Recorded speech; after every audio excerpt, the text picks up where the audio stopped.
Well, let's get you the latest from Afghanistan now, where, as we've been reporting, a huge explosion shook the capital, Kabul, near its busy shopping district a short while earlier. First visuals now coming in from Kabul. The location is apparently just 200 meters from Afghanistan's Supreme Court and about a kilometer from the US Embassy. So this is a very high security zone of the Afghan capital.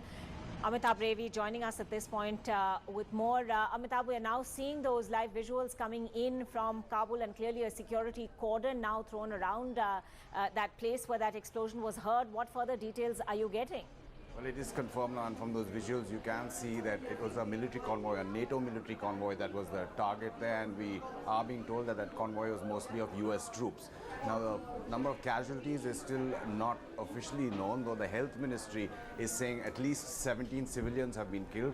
Other unconfirmed reports are suggesting that 4 of those civilians could be dead now, but they are not officially confirmed. 4 of those civilians are dead and at least 1 Western national injured. Now, these are unconfirmed reports. The only official reports that we are getting are from the health ministry, which says 17 people have been injured, and they're saying it's difficult to find out the exact number as of now because people in that area have taken those who are injured or who were in that area to hospitals, so they haven't been able to collate the number of casualties.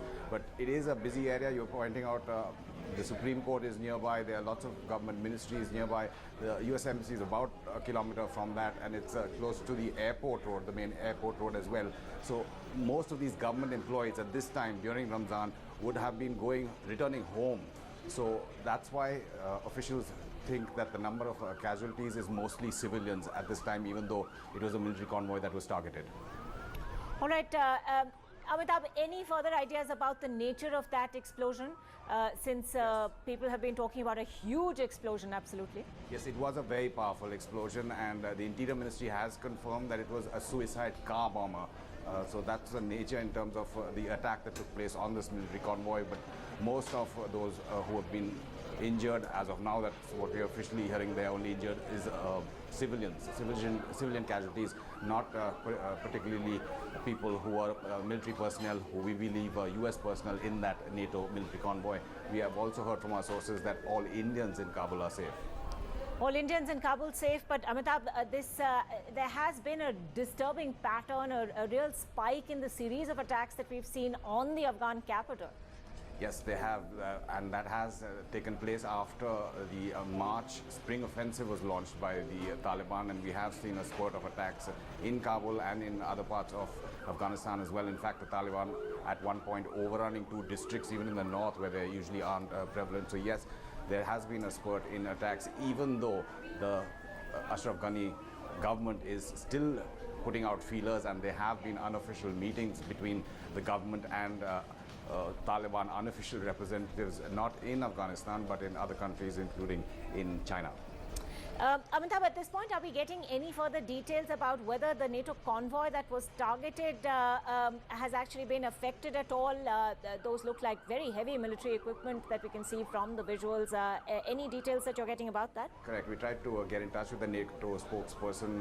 The numbers, they're extremely busy because I presume everybody would be trying to get in touch with them at this moment, but no confirmation of if there are any military casualties in this. All we are hearing is, so far, all we are hearing is that most of those who have been injured, again, this is so far they are injured, are civilians who could possibly be returning home during Ramzan. It's around lunchtime, just soon after lunchtime there.